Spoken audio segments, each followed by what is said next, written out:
Sir नमस्कार sir. नमस्कार. Sir आज आपण कंधार तालुका आणि लोहा तालुका आगार प्रमुख वाडवे साहेब आपल्यासोबत आहेत.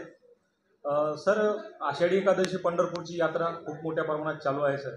आणि आषाढी एकादशी निमित्त आपल्या आगाराच्या बसेसचं नियोजन कसं आहे आणि बसेसचं तुमचं कुठल्या मार्ग जाणार आहेत आणि तुम्हाला 2 तालुक्याचा पदभार आहे, तर आपला कंधार आहे, लोहा आहे, तर तुमचं शेड्यूल कसं आहे सर? नमस्कार. मी अभय भीमराव वाडवे, आगार व्यवस्थापक, कंधार आगार. नांदेड विभाग नियंत्रक डॉक्टर चंद्रकांत वडसकर यांच्या मार्गदर्शनाखाली दिनांक 2 जुलै ते 13 जुलै या दरम्यान आपली आषाढी पंढरपूर यात्रा जी आहे त्या अनुषंगानं पूर्ण विभागाअंतर्गत 250 वाहनांचं नियोजन केलेलं असून कंधार आगार या अंतर्गत लोहा आणि कंधार येथून 36 वाहनांचं नियोजन हे आषाढी यात्रेनिमित्त आपण केलेलं असून त्यामध्ये एका गावातून समजा 44+ प्रवाशांचा भाविकांचा जर समूह असेल तर त्या गावामधून डायरेक्ट आपली तिथून थेट त्या गावामध्ये वाहन पाठवून तिथून ते पंढरपूरचं दर्शन आणि तिथून त्यांना आणण्याची व्यवस्था करण्यात आलेली असून गतवर्षी आपण 35 वाहनांचा वापर हा जादा यात्रेसाठी केला होता.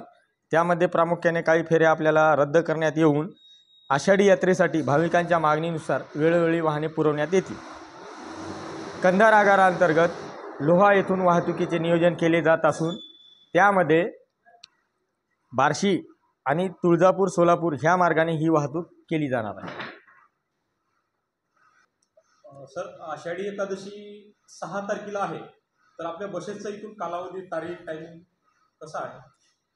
तसे तर आपला कालावधी दिनांक 2 जुलै ते 13 जुलैपर्यंत देण्यात आलेला आहे, परंतु भाविकांच्या मागणीनुसार त्यांचं आगाऊ आरक्षण किंवा आगाऊ त्यांच्या सोयीसाठी गावातून ही वाहन त्यांच्या मागणीनुसार आत्ता उद्यापासून सोडण्यात येणार आहेत.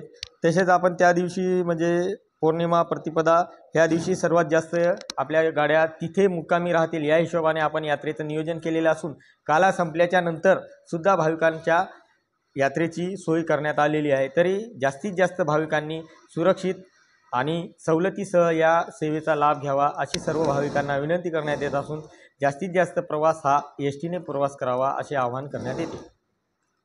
धन्यवाद सर. धन्यवाद.